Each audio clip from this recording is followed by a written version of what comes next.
জয় জগন্নাথ। আজ আমরা এই ভিডিওতে আলোচনা করব 30টি এমসিকিউ রথযাত্রার সম্বন্ধে। তো তোমরা সকলেই স্কিপ না করে সম্পূর্ণ ভিডিওটা মনোযোগ সহকারে দেখো। প্রথমে দেখো, রয়েছে আমাদের নন্দী ঘোষ রথ। আমাদের এই রথটার নাম কি? প্রথমে এই রথটা আমরা দেখতে পাচ্ছি এটার নাম হলো নন্দী ঘোষ। এটা কার রথ? এটা জগন্নাথ দেবের রথ। এটিতে কটা চাকা থাকে? না, 16টা। There are 16 wheels in Nandi Ghosh Ratha. দেখো, জগন্নাথ দেবের রথে রয়েছে 16টা চাকা। এরপর দেখো, বলভদ্র অর্থাৎ বলরামের তালধ্বজ নামক রথে কয়টি চাকা থাকে? 14টা। এবং দর্পদলন দেবী সুভদ্রার রথ 12টা চাকা থাকে। এরপর একটু ভালোভাবে দেখো ধ্যান দিয়ে, এই যে জগন্নাথ দেবের রথ, এইখানে এর কালার কি, কি রঙের হয়? দেখো, জগন্নাথ দেবের রথটা কালার হয় লাল এবং হলুদ। এবং তালধ্বজ বলভদ্রের রথের রং কি? সবুজ এবং লাল। আর দেবী সুভদ্রার রথের রং লাল এবং কালো।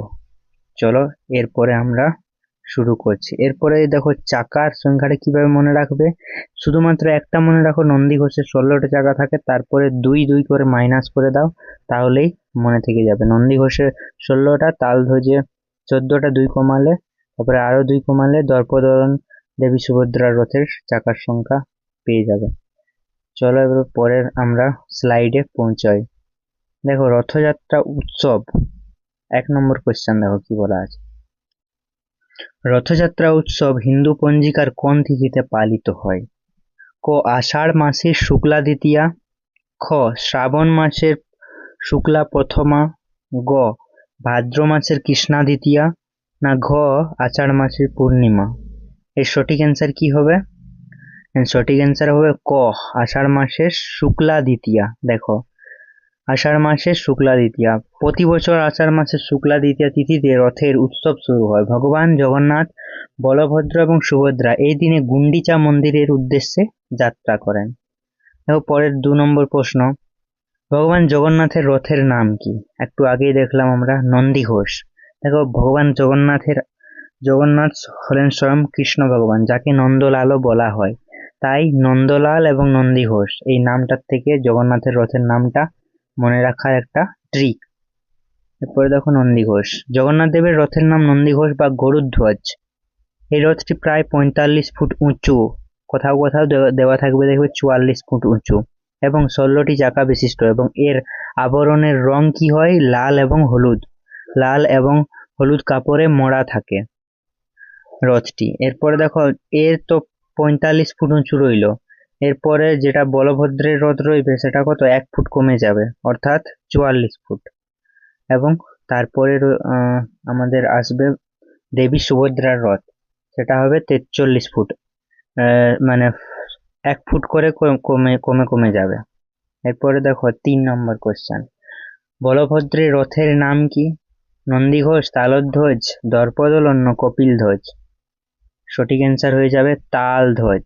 দেখো, বলভদ্র অর্থাৎ বলরাম, বলরাম বলরামের কি খুব শক্তি অনেক, তাই তাল তার যদি তাল বেতাল হয়ে যায় তাহলে সে কাউকেও মানবে না, মানে তার রাগ যদি তাল যদি বেতাল হয়। তাই এই ট্রিকটার মাধ্যমে মনে রাখবে বলভদ্রের রথের নাম হবে তালধ্বজ। দেখো, সঠিক উত্তর হয়ে যাবে তালধ্বজ। বলরাম বা বলভদ্রের রথের নাম তালধ্বজ। এর উচ্চতা 44 ফুট। দেখো, তার আগে 45 ফুট ছিল, 1 ফুট কমে গেল, এবং এতে 14টি চাকা রয়েছে। এবং এই রথটির রং কেমন হয়? লাল এবং সবুজ। এরপরে দেখো, দেবী সুভদ্রার রথের নাম কি? দর্পদলন, নন্দীঘোষ, তালধ্বজ না পদ্মধ্বজ? সঠিক অ্যান্সার হয়ে যাবে দর্পদলন, ক। দেখো, সঠিক উত্তর দর্পদলন। দেবী সুভদ্রার রথের নাম দর্পদলন বা দেবদলন। এর উচ্চতা 43 ফুট এবং এতে 12টি চাকা রয়েছে। এবং এই রথটির রং কি হয়? লাল এবং কালো রঙের হয়ে থাকে। দেখো, একটা রং সবটাতেই কমন রয়েছে, জগন্নাথ, বলভদ্র এবং সুভদ্রা, সেই রংটি কি? লাল। এরপরে দেখো পরের প্রশ্ন, 5 নম্বর প্রশ্ন, জগন্নাথ দেবের রথের দড়ির নাম কি? দেখো জগন্নাথ দেবের রথের দড়ির নাম অপশন দেওয়া রয়েছে বাসুকি, স্বর্ণচূড়, শঙ্খচূড় না কালীয়। এর সঠিক উত্তর হয়ে যাবে গ, শঙ্খচূড়। দেখো শঙ্খচূড়। রথ টানার দড়িগুলিকে বলা হয় রজ্জু। জগন্নাথ দেবের রথের দড়ির নাম হলো শঙ্খচূড়, যা পবিত্র নাগের প্রতীক হিসেবে বিবেচিত হয়। এরপরে দেখো 6 নম্বর প্রশ্নে কি বলা আছে, বলভদ্রের রথের দড়ির নাম কি? বাসুকি, অনন্ত, শঙ্খচূড় না স্বর্ণচূড়। দেখো বলভদ্র অর্থাৎ বলরাম, ইনি হলেন বাসুকি নাগের অবতার, তাই এর এর আহ, দড়ির নাম কি হবে? বাসুকি। কি হবে? ক, বাসুকি। দেখো সঠিক উত্তর বাসুকি।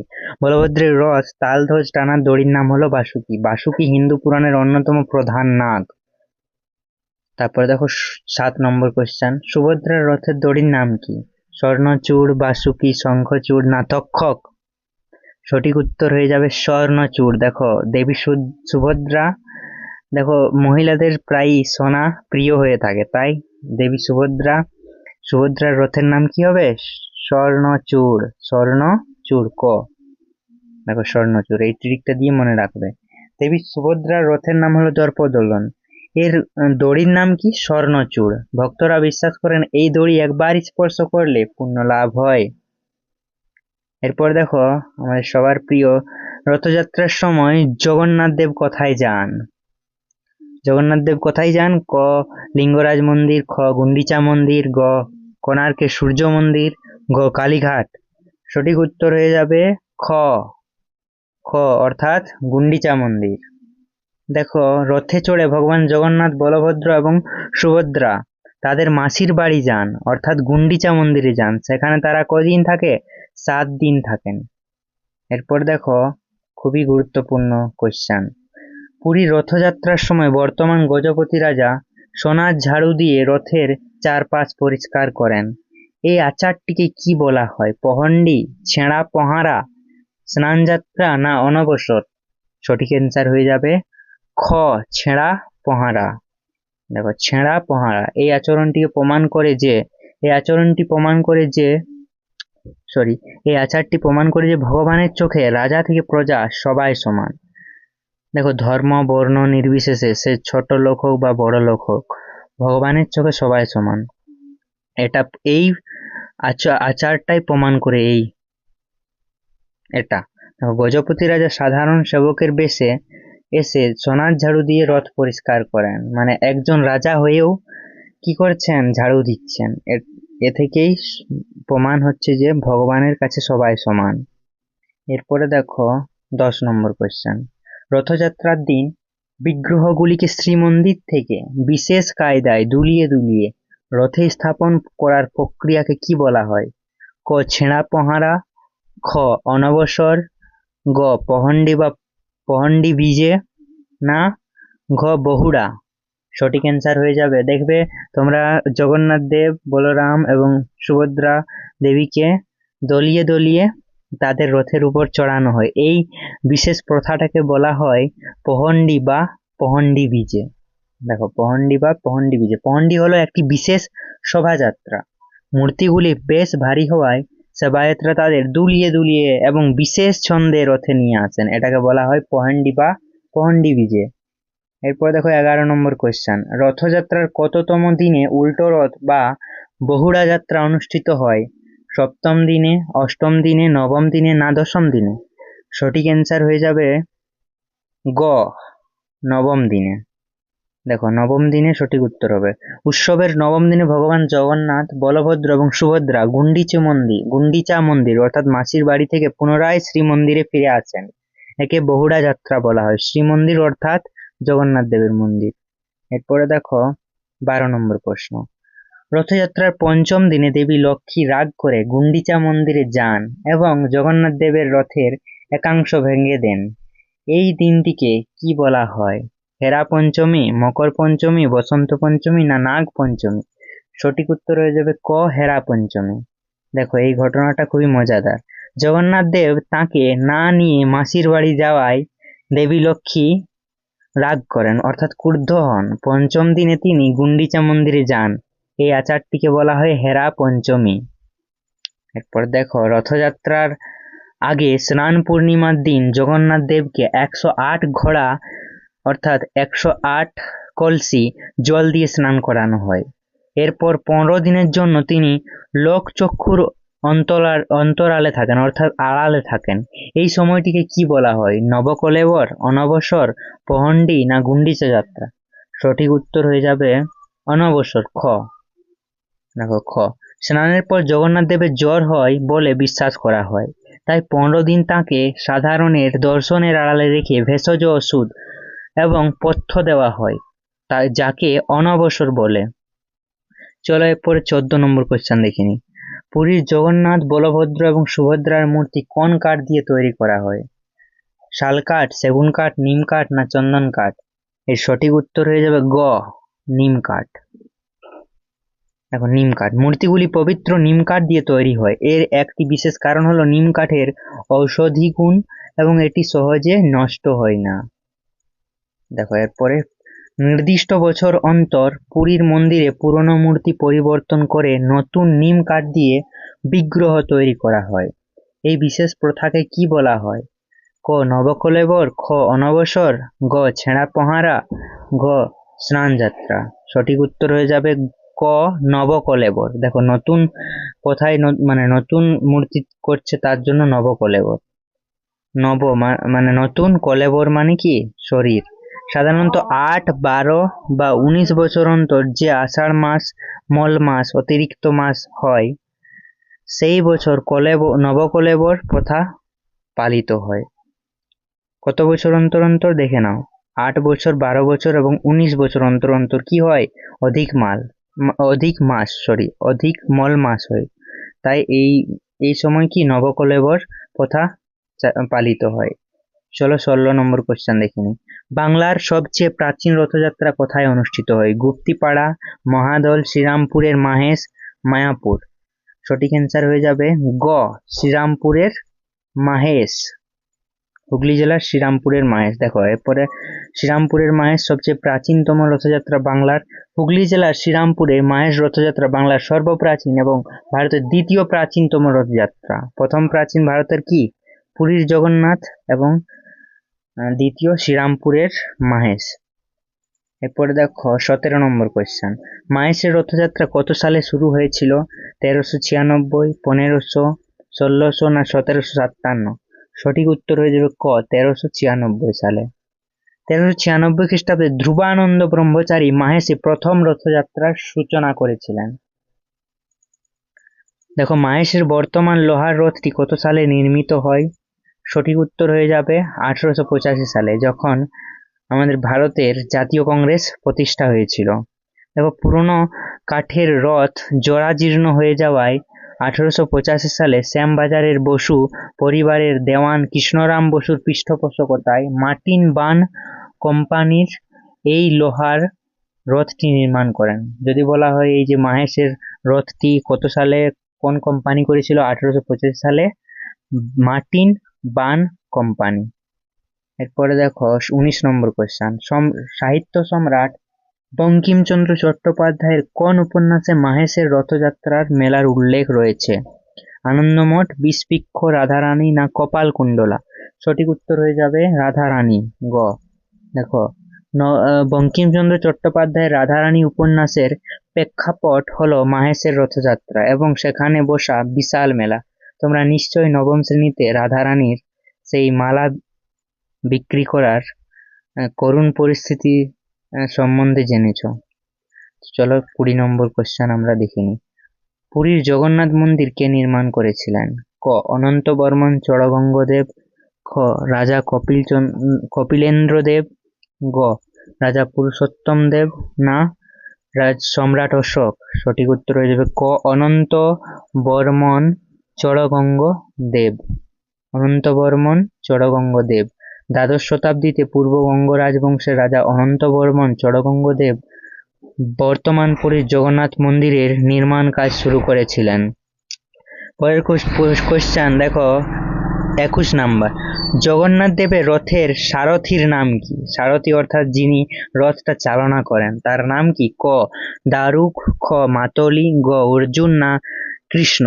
সঠিক উত্তর হয়ে যাবে ক দারুক। সঠিক উত্তর হবে জগন্নাথ দেবের সারথীর নাম দারুক। এরপরে দেখো 22 নম্বর কোশ্চেন, বলভদ্রের রথের সারথীর নাম কি? দারুক, মাতলি, অর্জুন, না সঞ্জয়। সঠিক উত্তর হয়ে যাবে খ মাতলি। মাতলি। বলরাম বা বলভদ্রের তালধ্বজ এর সারথীর নাম হলো মাতলি। এরপর দেখো দেবী সুভদ্রার রথের সারথীর নাম কি? অর্জুন, মাতলি, দারুক, না সুমন্ত্র। সঠিক উত্তর হয়ে যাবে অর্জুন। ক অর্জুন। দেবী সুভদ্রার দর্পদলন রথের সারথীর নাম হলো অর্জুন। এরপর দেখো 24 নম্বর কোয়েশ্চেন, রথযাত্রার সময় কোন রথটি সবার শেষে যাত্রা শুরু করে? ক সুভদ্রার রথ, খ বলভদ্রের রথ, গ জগন্নাথের রথ, ঘ তিনটি একসাথেই শুরু হয়। সঠিক উত্তর হবে গ জগন্নাথের রথ সব থেকে শেষে যাত্রা শুরু করে। দেখো রথযাত্রার সময় প্রথমে বলভদ্রের রথ, তারপর সুভদ্রার রথ এবং সবার শেষে জগন্নাথ দেবের রথ গুন্ডিচা মন্দিরের উদ্দেশ্যে যাত্রা করে। এরপর দেখো 25 নম্বর কোশ্চেন, পুরীর জগন্নাথ মন্দিরের উপরে থাকা চক্রটিকে কি বলা হয়? যে চক্রটি খুবই খুবই সুন্দর একটা ঘটনা রয়েছে, একটি গল্প রয়েছে, যেটা তুমি যেখান থেকেই দেখো তোমার দিকেই সেই চক্রটা দেখা যাবে। সেই চক্রটার নাম কি? ক সুদর্শন চক্র, খ নীল চক্র, গ ধর্মচক্র, ঘ কাল চক্র। সঠিক অ্যান্সার হয়ে যাবে আমাদের নীল চক্র। সঠিক উত্তর নীল চক্র। দেখো মন্দিরের চূড়ায় থাকা এই চক্রটিকে নীল চক্র বলা হয়। প্রতিদিন সূর্যাস্তের সময় এই চক্রের উপরে একটি নতুন পতাকা বা পতিত পাবন বানা বাঁধানো হয়। আর একটা মজার ব্যাপারে রয়েছে, এই নীল চক্রের উপর যে পতাকাটা বাঁধানো হয়, সেই পতাকাটা যেদিকে বায়ু প্রবাহিত হয় তার বিপরীত দিকে কি হয়, পথ করে উড়তে থাকে। এটা খুবই চমৎকার ঘটনা। সায়েন্স এর পেছনে কোনো মানে প্রমাণ খুঁজে পাইনি। এটা স্বয়ং শ্রীকৃষ্ণের লীলা। তারপরে দেখো জগন্নাথ দেবের ভোগ কি নামে পরিচিত? অন্নকূট, মহাপ্রসাদ, 56 ভোগ, না অমৃত ভোগ। সঠিক অ্যান্সার হয়ে যাবে আমাদের খ মহাপ্রসাদ। দেখো পুরীর মন্দিরে জগন্নাথ দেবকে নিবেদিত অন্ন ও ব্যঞ্জনকে মহাপ্রসাদ বলা হয়, যা মাটির পাত্রে রান্না করা হয় এবং জাতি, ধর্ম, বর্ণ নির্বিশেষে সবাই গ্রহণ করতে পারে। মানে সে যে কোনো ধর্মের হোক, যে কোনো জাতির হোক, সবাই এই প্রসাদ মহাপ্রসাদ গ্রহণ করতে পারে। আর এই প্রসাদ কিসের মধ্যে রান্না করা হয়? মাটির পাত্রে। ফলে এটি খুবই পুষ্টিকর। মাটির পাত্রের এই যে মহাপ্রসাদ খুবই পুষ্টিকর। এরপরে দেখো রথযাত্রার সময় বিগ্রহগুলিকে গুন্ডিচা মন্দিরে নিয়ে যাওয়ার পথে জগন্নাথ দেব কোথায় কিছুক্ষণ বিশ্রাম নেন এবং তাকে পোড়া পিঠা খাওয়ানো হয়? মাসির বাড়ি, মসিমা মন্দির, লক্ষ্মী মন্দির, না বিমলা মন্দির। সঠিক অ্যান্সার হয়ে যাবে আমাদের খ মসিমা মন্দির। দেখো গুন্ডিচা মন্দিরে যাওয়ার পথে এবং ফেরার পথে জগন্নাথ দেব মাসিমা মন্দিরে থামেন এবং সেখানে তাকে পোড়া পিঠা নিবেদন করা হয়। মানে যাওয়ার সময়ও একবার থামেন এবং পোড়া পিঠা গ্রহণ করেন এবং ফেরার সময়ও পোড়া পিঠা গ্রহণ করেন। কোথায়? মসিমা মন্দিরে। জয় জগন্নাথ। এরপর দেখো 28 নম্বর প্রশ্ন, শ্রী চৈতন্য মহাপ্রভু রথযাত্রার সময় শ্রীরামপুরের মাহেশে এসে এখানকার ভক্তিপূর্ণ পরিবেশ দেখে মুগ্ধ হয়ে মাহেশকে কি নাম দিয়েছিলেন? দেখো অপশনগুলো আছে, দ্বিতীয় পুরী, নবনীলাচল, শ্রীক্ষেত্র ও গুপ্ত বৃন্দাবন।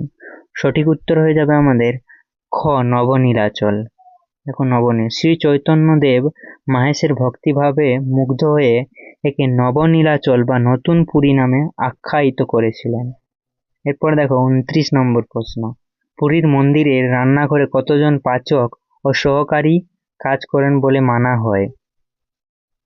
ক 100 জন, খ 500 জন, গ প্রায় 1000 জন, ঘ 5000 জন। সঠিক উত্তর হয়ে যাবে গ প্রায় 1000 জন। দেখো পুরীর শ্রীমন্দিরের রান্নাঘর বিশ্বের অন্যতম বৃহত্তম রান্নাঘর, ওয়ার্ল্ডস লার্জেস্ট কিচেন হাউস। দেখো, প্রতিদিন হাজার হাজার মানুষের জন্য মহাপ্রসাদ তৈরি করতে প্রায় 400 জন পাচক এবং 600 জন সহকারী কাজ করেন। দেখো কত মহান জিনিস। এরপরে দেখো 30 নম্বর এবং শেষ কোশ্চেন, ভগবান জগন্নাথ দেবের রূপের বিশেষত্ব কি? তার হাত বা ও পা অসম্পূর্ণ। খ, তার চোখ গোলাকার ও বড়। গ, তিনি কালো রঙের।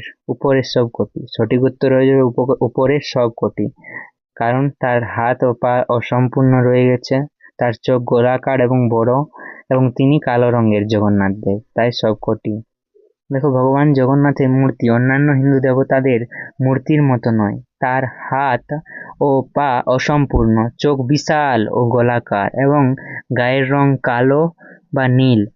এর পেছনে রাজা ইন্দ্রদ্যুম্ন এবং দেবশিল্পী বিশ্বকর্মার একটি বিশেষ পৌরাণিক কাহিনী রয়েছে।